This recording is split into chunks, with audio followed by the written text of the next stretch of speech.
This is WWE superstar Drew McIntyre, and you're listening to the WWE Podcast. The champ is the one that everybody wants, me. It's going to WrestleMania. Claymore! Austin 316 says I just whipped your ass. This is my iron. You're going to acknowledge me. What's going on, everybody, guys and girls? Welcome back to another edition of the SmackDown Review right here on the WWE Podcast. As always, I am one of the hosts of this show, Michael Ritter. You can find me on X at Michael5Ritter, on Instagram at MichaelRitter5, and also the host of the Football Function Podcast, available on all your podcasting platforms wherever you're listening to this show, and including on Patreon if you prefer an ad-free experience. Somebody who prefers an ad-free experience on all of the podcasts he listens to, including the WWE Podcast, is Frankie Graham, and he's someone who is on the SmackDown tier of the patron subscribers for the WWE Podcast, but he's also a patron subscriber for the Football Function Podcast. So we definitely had to bring him on. He's someone who is a pretty long-time wrestling fan, and I was very interested to get his thoughts and his opinions on everything that's going on with the product right now. He did watch SmackDown, so he's very up to speed on everything that's going on with the WWE product. So Frankie, thank you so much for joining me here on this Saturday morning, and I'm looking forward to talking about SmackDown with you. Oh, thank you so much. I'm excited.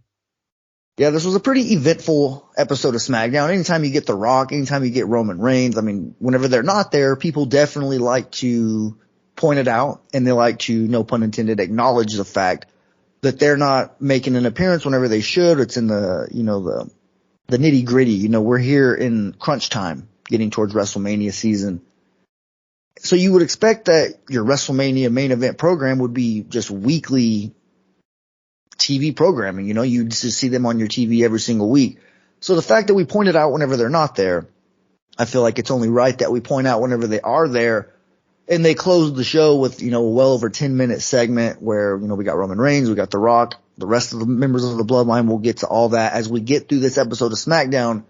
I kind of took notes in chronological order. That's how I like to do it sometimes. So we'll probably do that exact same thing just to kind of roll through the show here and make sure we do not miss anything. But this episode of SmackDown aired on February 16th, 2024 from Salt Lake City, Utah, in the arena that the Salt Lake City, Utah Jazz play. So yeah, the Jazz, who aren't necessarily doing too hot this season, they allowed their stadium to be used by, the WWE, and that's always a nice thing for these professional organizations and all these leagues to do, is to share it with, a place that's going to sell it out. And, obviously they kind of highlighted it a little bit later in the show that it was a record breaker in the state of Utah for an indoor crowd. I don't know the exact number, but I do know that the crowd at SmackDown last night in Salt Lake City was the largest indoor crowd in Utah indoor sports history. So definitely had to give a shout out there, because WWE is known to do things like that, and they just break records damn near every time they go to a stadium.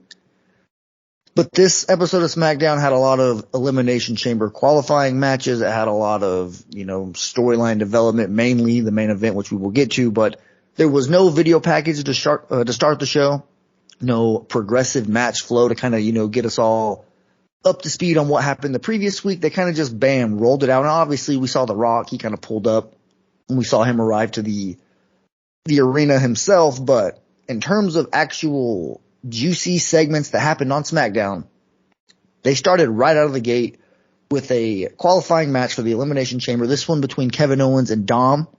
KO comes out first, then Dom comes out with a microphone, and the crowd won't let him get a word out during his little pre-match promo, where he's pretty much just putting over the Judgment Day, talking about how obviously Priest and Finn Balor are going to successfully defend their championships. Rhea Ripley's going to successfully defend hers. And then he's proclaiming that he is going to win the Elimination Chamber, go on to WrestleMania, defeat Seth Rollins. Pretty much just live out the dream and make the Judgment Day have all the gold and be the most dominant faction in WWE right now, which you could argue that they're getting there already, even without all the gold. But we'll talk about that a little bit later. R-Truth comes out to get a little bit of a better view. He's watching this thing from ringside. Dom has a couple pretty big kickouts. There was a couple frog splashes. I thought that maybe he was going to get put away pretty early in this match, but he actually kicked out. I was actually kind of impressed from what he was doing. A couple botches here or there, but that's just part of it. These two guys, they're on different shows. They don't really wrestle each other very often. I do believe this is their first ever match together.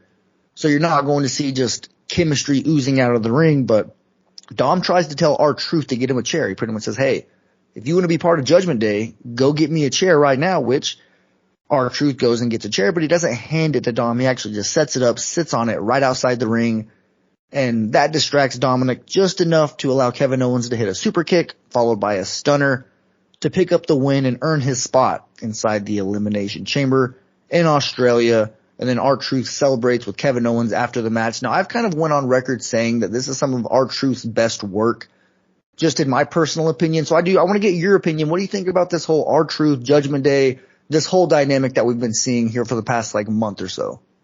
So, R-Truth, I watched him, going from when he came to WWE to, now. And, him now has blown up so much, just his comedy, wrestling needs that comedy way more than they do, anything else. Cause, you gotta put people's smile on their faces, and he just pulls people in with that joking around and stuff like that.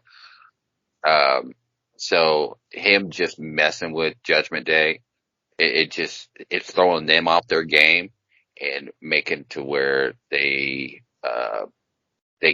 can't concentrate on what they're striving for and, dominating and stuff like that, because they have to deal with, R-Truth that's joking with people being the good guy. Yeah. Just the whole dynamic. It makes so much sense from a comedic standpoint to see a group like the Judgment Day, who obviously R-Truth does not fit in with them at all. And the fact that he's just so persistent trying to be in the group, which obviously that shit might have sailed just looking at kind of how things played out here today on SmackDown.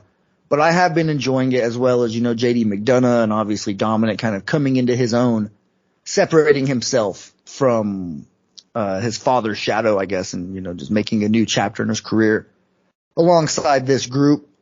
Keeping things going here backstage, we get a very intense face-off, a very intense exchange between Drew McIntyre and LA Knight. Drew McIntyre just gets a little bit of an opportunity to have a backstage interview. He's talking to Caleb Braxton. Out of nowhere, LA Knight comes up, and they're kind of going back and forth.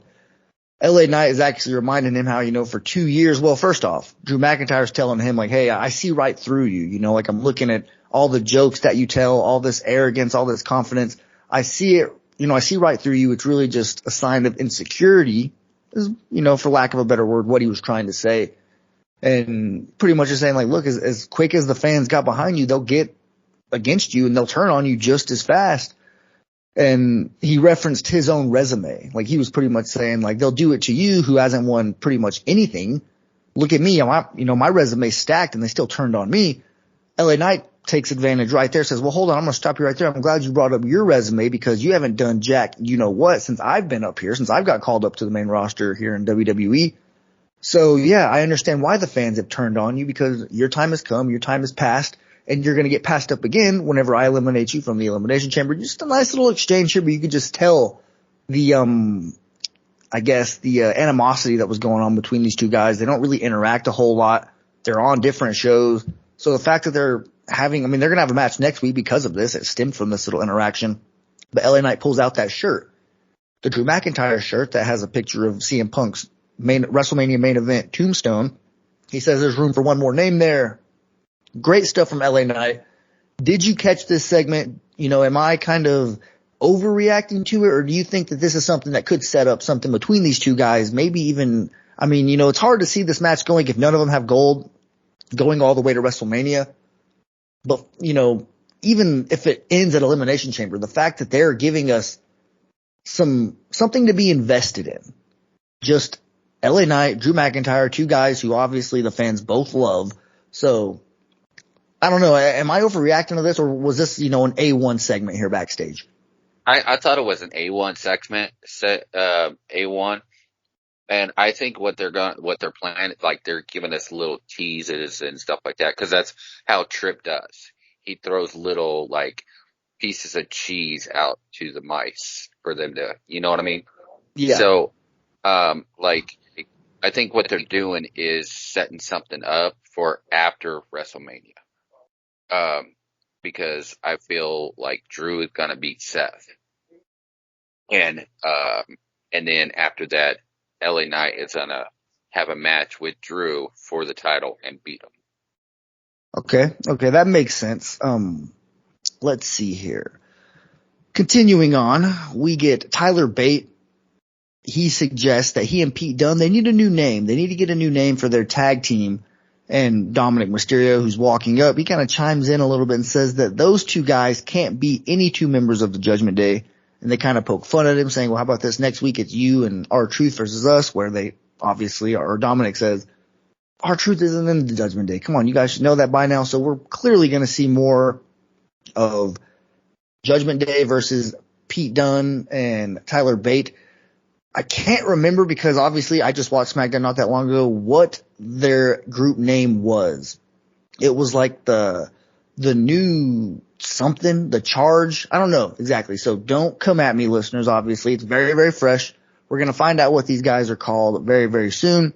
But that's just something that I kind of took note, because, you know, teams need a name, especially if you're kind of clicking. These two guys are the number one contenders. They're going to go at the Judgment Day, Priest and Finn Balor, to get an opportunity at those tag team championships. So we might as well find a name for these guys. But, let's see. Moving on here, there's another Elimination Chamber qualifying match. This one is for the Women's Chamber match. Zelina Vega versus Tiffany Stratton. Go ahead. I think their name should be something like the Strongest Bend. You know, because you have Pete Dunne. Yes. He's always bending people's fingers and stuff like that. And then you have the Strong Boy. So you kind of put both of them together, and that's what they should be. I wish I knew, because I agree. That makes total sense, what you just said there. But they already said what the name was, and it's New Catch Republic. That's what it is. See, I knew that it was something like that. Yeah, New Catch Republic. I just had to look it up. Google is your friend, just so you know, if you're ever in a little bit of a pickle here, and, you know, you talking obviously gave me the time to look it up. But yeah, so definitely. New Catch Republic. That's what we can call this team going forward. They're going to get an opportunity to go at the Judgment Day here. But that match taking place at Elimination Chamber. Speaking of Elimination Chamber, we do get this women's qualifying match here, Zelina Vega versus Tiffany Stratton. And this was a pretty good match. I will say, I kind of thought, you know, a new NXT call-up, Zelina Vega, who's kind of been floating there around the bottom of the women's division for such a long time. Does this match really have anything to get invested? Obviously, you want to know who's going to win. It's pretty obvious who is going to win just before the match. Like, are they going to really not have this new shiny toy get elevated and inserted into this match? I had my doubts about that, but I really did get invested whenever there was a really well-executed moonsault from Zelina Vega outside the ring. It was just jumping onto the second rope. Obviously, Tiffany Stratton standing there on the outside of the ring. Just beautifully done. Obviously, Tiffany Stratton has her own moonsault that she does in this match. It's one of her signature and finisher moves. So she knows all about it, and these two probably worked together just a little bit to make sure that the timing was right. But it was a very well executed moonsault by Vega, and that's whenever she really started to get control of this match. And then the camera shows Legado del Fantasma sitting at ringside, and so naturally the LWO come out, try to make sure that they don't cost Vega her opportunity. The match spills over to the commentary area where Elektra Lopez has a run-in with Zelina Vega, and by the time she gets back in the ring, Tiffany Stratton capitalized by hitting the prettiest moonsault ever and earning her spot inside the chamber. I think Stratton definitely earned this one. Her gimmick, her persona is obviously one of someone who's very arrogant, very rub it in your face. I'm way better than you. We see that a little bit later in the show whenever she, has a run-in with Bianca and Liv Morgan. But nonetheless, I think the right person won this match.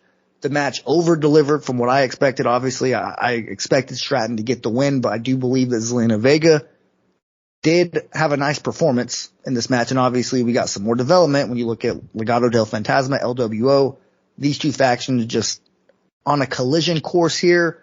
And they did ultimately cost Vega the match, so we're going to get a little bit more of this. But what'd you think about Stratton earning her spot in the chamber? I was really impressed. I mean, I've watched her when she was part of NXT and all that, but I was more impressed on what the move that it was right before the prettiest moonsault was when she did that powerbomb. Yes. I was like, wow. It really just showed the power, because there's not a whole lot of wrestlers that are like Tiffany Stratton. When you look at, obviously they have the looks, but they also have the strength and the pure wrestling ability. And she's someone obviously dating Ludwig Kaiser. They work together a lot. They work out together a lot. They are like one of those gym couples. So she's got that raw strength, and that's really what she puts on display time and time again whenever she gets in the ring. And you're right. I'm glad you highlighted that, because that is what set up the prettiest moonsault. And it really, even the commentator was like, man, the power displayed there from Tiffany Stratton is definitely something to take note of. Another thing to take note of, AJ Styles confronted by the OC backstage. And this one is a little bit interesting because he gets in a shoving match with Carl Anderson, smacks him in the face. What'd you think about this whole thing? I was pretty, I was like, oh, this is gonna be good. And on the backstage when Tiffany Stratton was talking to Bianca, Liv Morgan, and then Jade, I was thinking, oh, that what if Bianca and Jade team up together? That would be a good tag team. Oh, no doubt. They'd be borderline unstoppable. Yeah. But as far as AJ Styles and his little shoving match with Carl Anderson, I feel like this kind of puts AJ Styles in a unique spot, because he, what does he have going on for him right now? He just turned heel. He just came back. He looks like $1 million. He looks like he's in great shape, but he lost to Drew McIntyre in their contender, or not Drew Mc. Wait, was it Drew McIntyre? It was, right? Yeah. Yeah. I'm trying to think who he lost to for the spot in that Elimination Chamber match. So the fact that AJ Styles is, right now he doesn't have a challenger in his future. He doesn't necessarily have a clear path to a championship. He can't just continue to go after the Bloodline. I mean, he's already lost pretty much time and time again. So it's a little bit of a, he's at a catch-22 here, and he's at a crossroads. So I think that it makes the most sense to maximize this opportunity that you have here, which is Carl Anderson, Luke Gallows, Michin, just the OC, pretty much wondering why they're being pushed away so hard by AJ Styles, which inevitably could lead to a one-on-one match between him and Carl, possibly at WrestleMania, because they do have 2 days worth of cards to fill up. Yeah, and I feel like with that whole match, the Good Brothers, they're still a babyface. Yes. And so AJ's turned heel, so he has to break away from that. That's what I feel. That's why he attacked him like he did. Yeah, there's something brewing there, and you could definitely look forward to seeing more of that as we kind of continue to get closer to Elimination Chamber, because even if they don't put it on Mania, excuse me, I could definitely see them having this stretch all the way to Elimination Chamber, and maybe have them settle it there, because it's so soon. Elimination Chamber literally a week from today. I think that they're going to have to do what they can to maybe stretch this a little bit more. But AJ Styles versus Carl Anderson on the WrestleMania card is one of the earlier matches in the show. And just a format of like a grudge match. No title involved, nothing like that. Just two guys who do not like each other, who have a reason to go at each other. I think that makes all the sense in the world. We have a squash match here, though, coming up. We have Authors of Pain up against Bo Morris and Javier Bernal, I believe is how you pronounce it. I apologize if I misspoke there, but this is the squashiest of squash matches. There was absolutely no offense on the other side from this, obviously the underman team. The Authors of Pain, who had the entire Final Testament in their corner. I mean, this thing was like 45 seconds, literally less than a minute. The other guys had no offense. They had no type of control in this match.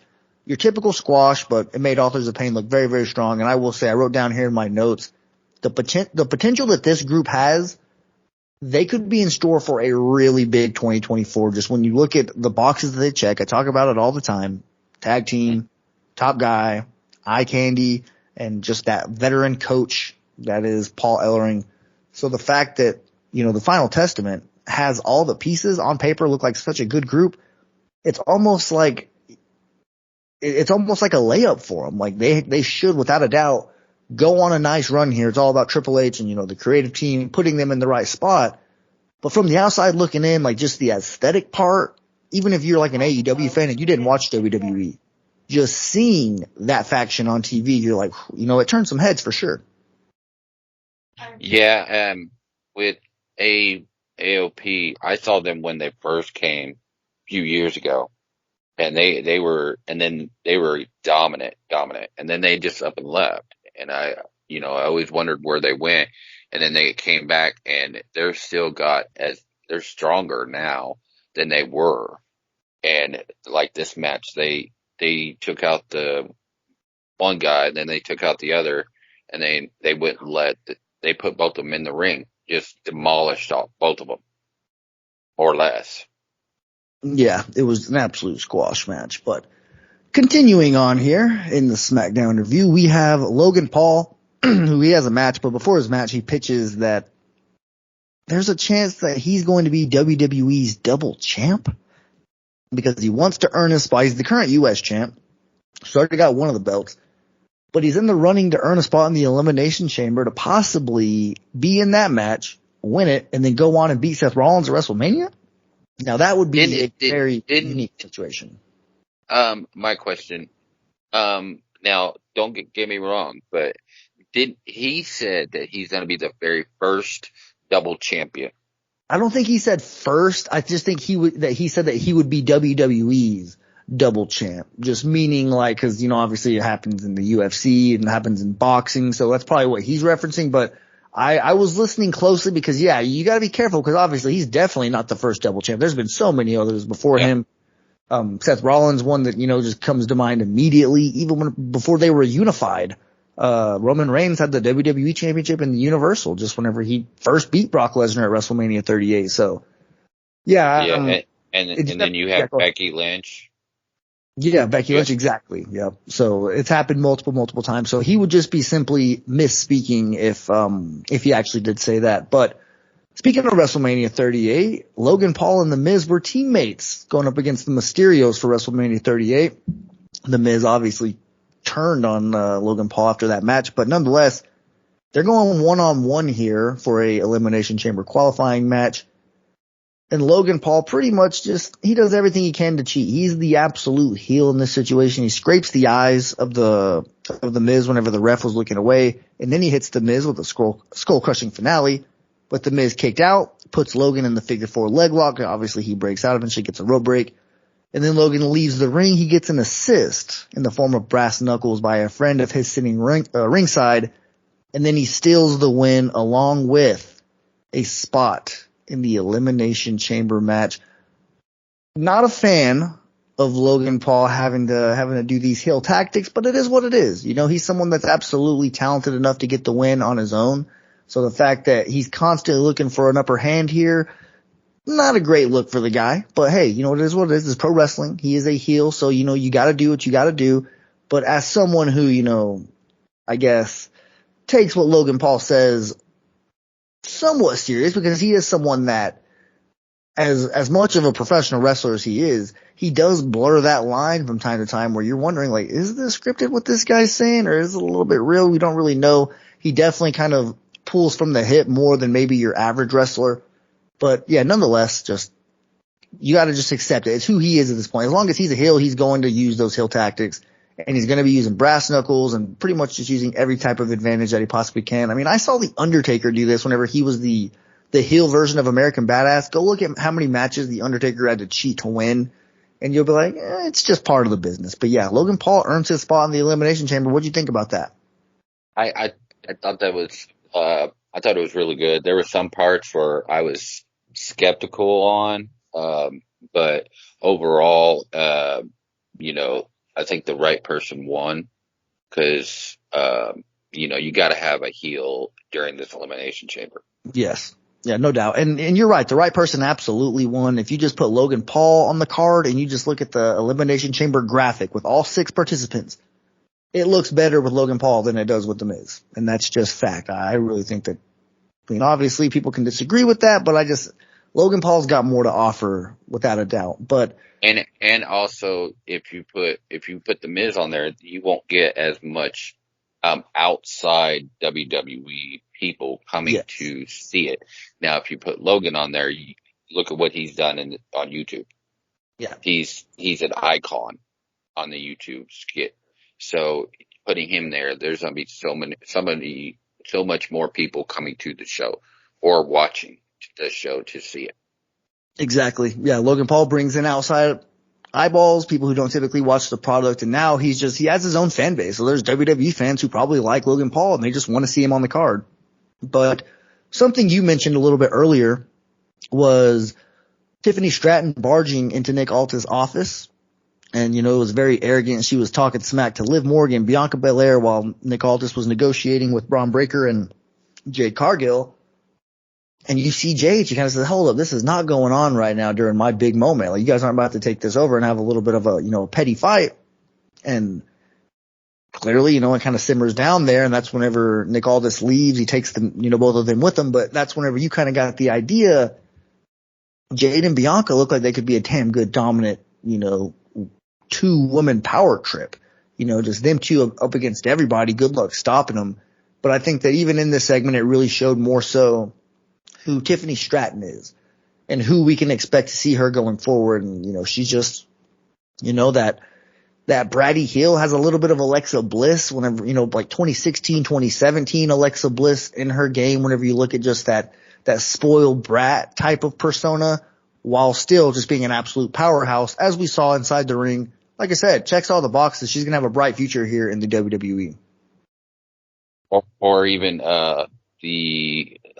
the bad version of, what is her name? She's part of, Raw. Chelsea Green. Yeah. Yeah, a little bit more of a powerful, a little more talented in the ring Chelsea Green, but Chelsea Green as a mouthpiece, absolutely. Like, if Doudrop was more of a credible, force, if Doudrop had more of a Nia Jax type of vibe to her, I think that team right there could be a lot more formidable. That's just kind of my opinion there. But moving on, the last Elimination Chamber qualifying match of the night, we have Alba Fire versus Naomi. The only reason why Alba Fire was in this match is because she replaced an injured Shotzi Blackheart who could not get medically cleared to compete in this match. So Alba Fire steps in. They have a pretty phenomenal match, although I will say Isla Dawn, her tag team partner, was there at ringside, just constantly being a thorn in Naomi's side. The fact that Naomi actually prevailed, overcame the odds, and won this match, credit to her, because, it was pretty much a 2-on-1 handicap match. She gets it done. Naomi returns to WWE, pretty much shot out of a rocket, having a nice run in the Royal Rumble, and obviously earning a spot in the Elimination Chamber. What do you think about Naomi's return? Do you think she has a shot in this chamber? Honestly, I think she does, because she's going to be the underdog of this whole kit caboodle. And she's but I don't think a Bloodline member. If you look at her, she was on that family tree. So imagine her winning the title in a world that Roman retains. All of a sudden, it's looking like, holy hell, we're entering a new chapter in the Bloodline. But also, they have Becky Lynch who's supposed to, win it. But she needs to change her whole gimmick, and I already have a solution, but she needs to change her whole gimmick for Becky to move on.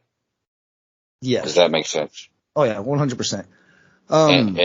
And Becky Lynch's new gimmick, I think she should go back to being the Irish ass kicker. Yeah. She could. I mean, she very well could. I feel like with how she's marketing The Man, she literally has a book coming out pretty much titled The Man and not your average woman, whatever. I think that with how The Man is kind of taken off, she'll probably try to squeeze every last ounce of juice out of that. But yeah, I mean, the Irish ass kicker, there's so many different versions of Becky Lynch and Seth Rollins, that we've seen over the years. It just is a credit to how long their careers have been. Like the fact that it's been damn near like a decade and they've been consistently on the top here in WWE. You have to tip your hat to them because it's not an easy sport to stay on top for a long time. And it's not an easy sport to have a long career. I mean, this is a very brutal lifestyle, a very gruesome way to, spend your day to day. traveling, staying at hotel rooms, eating unhealthy for the most part. Sometimes you probably got it taken care of unless you're like a really experienced veteran and then you kind of know the tricks of the trade. But for the most part, these are a bunch of young people learning, pretty much flying by the seat of their pants, learning by experience every day. They're kind of just going at this, and it's a different business now than it was back then. Obviously, things are just a lot more healthy from a just general standpoint. But nonetheless, being a professional wrestler for a long period of time is not an easy thing to do. So I always give credit to people like Becky, Seth Rollins, Roman Reigns, Charlotte Flair, people that have been around for a long time now. Even though it might not seem like it, they might still seem like the quote unquote new names to the casual watchers who come in only to see Stone Cold Steve Austin, The Rock, Triple H, the NWO whenever they show back up. Whenever you can know, like, all right, we're witnessing legends have historical Hall of Fame careers right in front of our very eyes. And it's not like, oh, they started in the 80s. You saw a little bit of them in the 90s. And then they had the tail end of their career having retirement matches in the 2000s. Like, no. We saw these people start their careers, have them, and now they're kind of entering that latter stage. Like, look at Kevin Owens. He's such an experienced veteran at this point. Like, it's kind of off topic, but I was just kind of thinking, like, he's, probably getting towards the last run, the last handful of years of his career being this full-time, every single week talent. Because he's had a long career even before he got to WWE, but he's only been on like WWE television for like 10 years, and he seems like it's been so much longer, because we've seen so much of Kevin Owens. Yeah, and it's same with like these two guys that I'm about to say. They've been around this business their whole entire life, and so they have witnessed the ups and downs and the traveling and stuff like that. You got Dominic Mysterio, and then you have Braun Breaker. Yep. Because Braun Breaker, he's the son of the Steiner, Rick Steiner. Rick Steiner. Yep. So yeah, they've just been around it for literally raised in it. They were raised in this business, so they have just a whole different perspective. But anyways, getting back on track here. Dakota Kai backstage, she asked Bayley for help. I guess she saw some pretty sketchy things from Damage Control earlier in the show that makes her feel like she might be in some danger, but Bayley isn't just so quick to say, look, I'm going to forgive and forget. I don't know who I can trust right now, so I don't know if I can be just this companion for you. Things are going to get pretty interesting, but I wouldn't be shocked if, we see Dakota Kai laid out backstage in the coming weeks. I think so too, but I also think that Bayley, since she's gone babyface, I think she has to cover her, cover her T's and dot her I's. Because, you have Damage Control attacking Bayley. It basically is what it is. Yeah. And you just have to, watch your back. Yes, sir. And go ahead and moving on to another thing that happened right before we get to the juicy main event part of the show. Bron Breakker officially signs with SmackDown, which someone like me, for, the casual WWE fan who watches Raw, who watches SmackDown, has no horse in the race. They're probably like, oh, cool, just another segment. Now they know where they're going to be able to see him on a week-to-week basis. But for me, who's very much so invested in the SmackDown brand and has been for the better part of like over 3 years now, I love seeing these types of signings happen, having, Tiffany Stratton come up, Bron Breakker.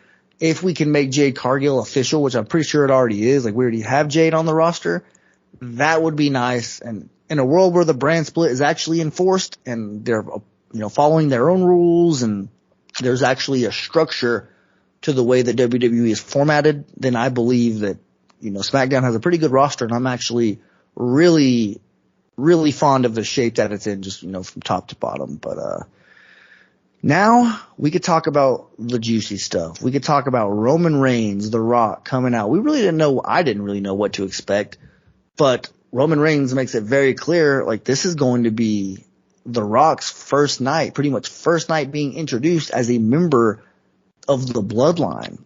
So he wanted the crowd to pay some respects. That, yeah, they're going to get excited when The Rock says a catchphrase and when he does this, when he does that. But they didn't want, Roman Reigns didn't want the crowd to lose sight over what's at hand here. And that is a very historic moment in the Bloodline family just storyline here. And The Rock comes out. immediately, like I'm sure you've already seen it. There's like an 8-minute video of him absolutely demolishing the state of Utah, the city of Utah, or the Salt Lake City. I apologize. The state of Utah, the city of Salt Lake City, just absolutely going on a tangent, saying how they're just inbred, how he's going to smack the herpes off their lips. He even referenced them losing in the NBA Finals to Michael Jordan, which is pretty much like, as someone who has been there, done that, it's like bringing up losing to Tom Brady in the Super Bowl. You know, it's just, there's so many different shots that The Rock can take at you, and he was taking at you. I mean, Bloodline, whether it was Roman Reigns, Jimmy, Solo, Paul Heyman, they were all just standing there like, oh man, he is just absolutely decimating this crowd right now. But the only thing, like, The Rock was cooking. Like, I was smelling what The Rock was cooking. But in that same breath, I will say he kind of stopped making sense when he was questioning why Cody Rhodes is in this spot. Now, whether you feel like it should be Rock versus Cody, or I'm sorry, Roman versus Cody, or Roman versus Rock, that has nothing to do with what I'm about to say. With what I'm about to say is, The Rock was making it seem like Cody Rhodes had no reason to be in the spot that he's in right now. He lost last year. He even brought up the 49ers. Like, ooh, they just lost the Super Bowl. Like, that would be like them telling the Chiefs, hey, let's have a rematch. Like, no, they took their loss like a man. They moved on. Is there a Royal Rumble in the NFL? No, there's not. And the thing about that is, The Rock was making it seem like Cody Rhodes did not win the Royal Rumble. Like, he was like, the world doesn't work like that. The world doesn't work like that, where if you lose your opportunity, you get a rematch. Like, just because you want one.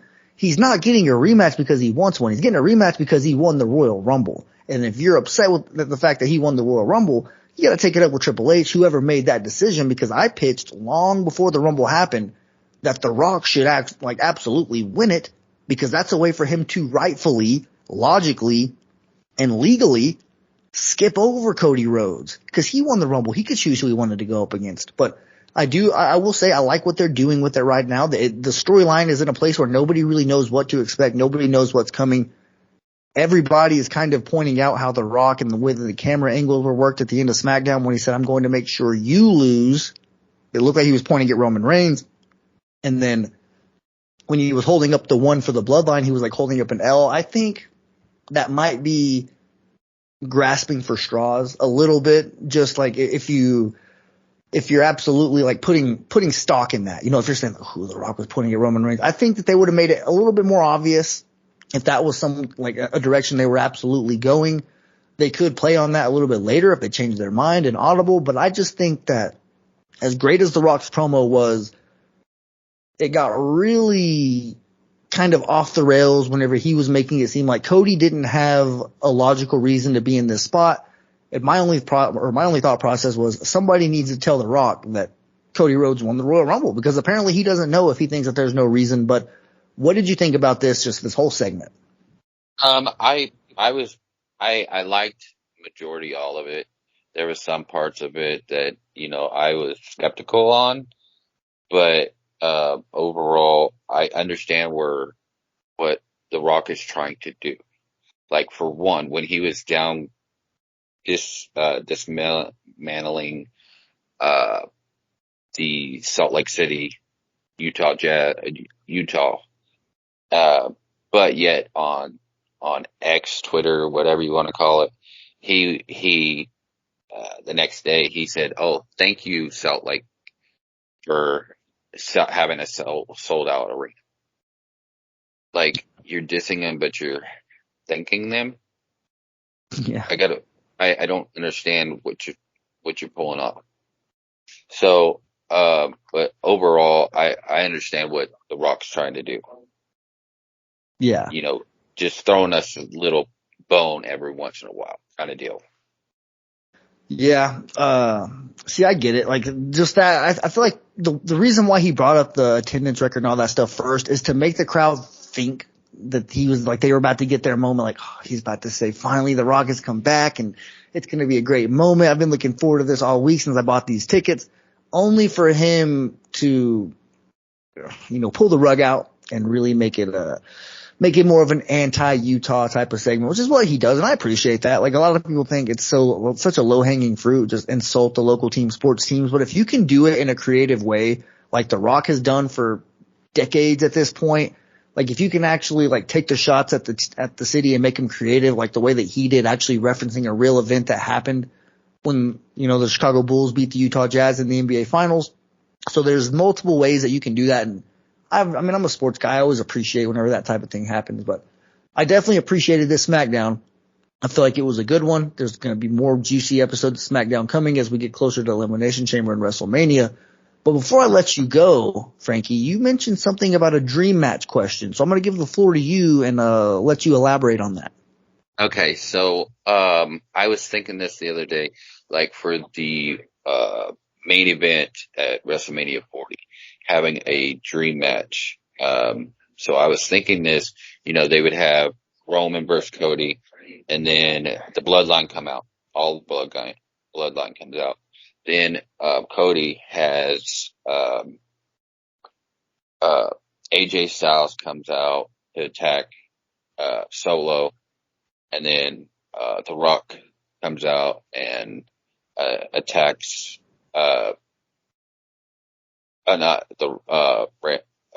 Jey Uso comes out and attacks Jimmy, and then you have Stone Cold come out and then attack The Rock, control him, and then when Roman Reigns is about to spear Cody, you hear the Shield music, and here comes Seth Rollins and Dean Ambrose down to the ring, and then Cody gets him with the Cody Cutter and finishes it.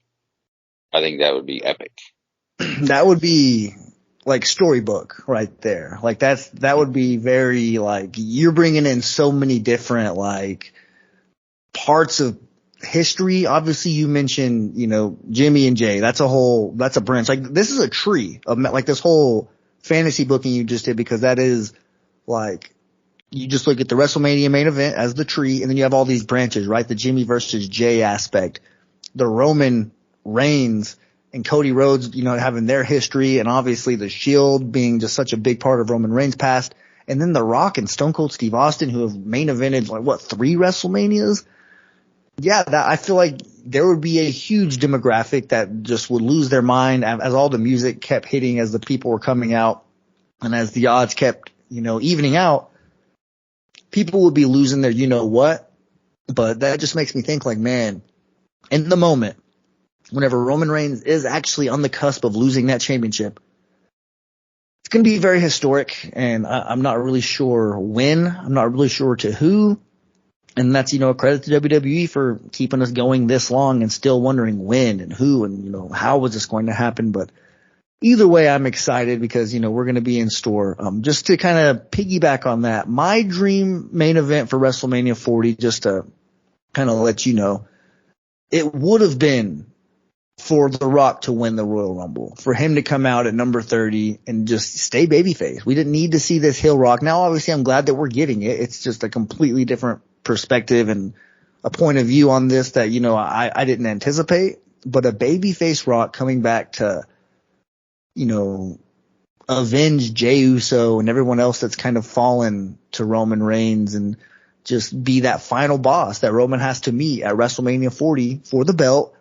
And if you planned on have Roman Reigns retain, it would have made so much more sense to have him beat The Rock right then, WrestleMania 40, and then, just move on and let Cody finish his story another time or whatever. Because honestly, Cody had his chance to finish his story in WrestleMania 39 last year. Like that was the opportunity. Like that was when it was supposed to happen. I remember going on a show with the Casual Wrestling Fan and DJ Kuzmo and Kanye Twitty, and we were literally talking about it. And we were all talking about how the fact that, like, if not now, when? We asked that question. If Cody Rhodes isn't going to beat Roman Reigns, if not now, when? And I remember thinking like, like, I don't know. Like, if you're going to have him beat Cody Rhodes right now, then at this point, you might as well hold it on him for X amount of days, as long as you want, because it's going to be very hard to find someone that's worthy, find a story that makes sense. And as you can tell right now, just like from the fan reaction, you're not going to please everybody one way or the other. So you might as well just do what makes the most sense. And also, Rock doesn't have that much time left to wrestle. He's getting up there where he can't wrestle no more. So let him finish off that story between him and Roman. And Cody's still young enough where he can go next year. Damn. Yeah. No doubt. And have his brother come down to the ring and be there when he wins it. Yeah. Man. A lot of fantasy booking, a lot of good stuff that could happen as we get closer. And who knows, one of these stories might end up coming true. But Frank, thank you so much for joining. Obviously, you're more than welcome to come back anytime. I'm glad that time-wise it was able to work out this week. We're definitely going to get you back on a lot more. As a loyal patron to not only this show, but also the Football Function, I certainly appreciate that. So yeah, open invitation. Anytime you want, you can definitely hop on the SmackDown review. Football Function doesn't really matter. But do you have any shout outs, any plugs, anything like that before I let you go?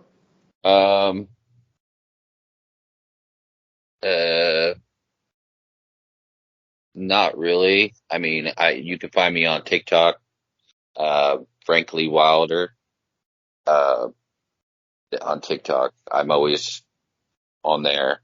So, that's about it. Yep. Go check out his TikTok. Things are going to get crazy on there from what I've heard. So I'm looking forward to seeing what's going on there. But yeah, once again, thank you so much, Frank. Going to get this bad boy sent to Matt so all of the WWE podcast family can enjoy it and get your perspective and, hear you on the show for the first time. So Frank, thank you so much for joining, bud. You have a damn good week. Yeah, you too. Thanks for listening to the WWE podcast. Don't forget to subscribe on your favorite podcast app so you don't miss a show, or head to WWEpodcast.com. And for all of these shows ad-free, head over to patreon.com/WWE podcast. Until then, we'll see you next time.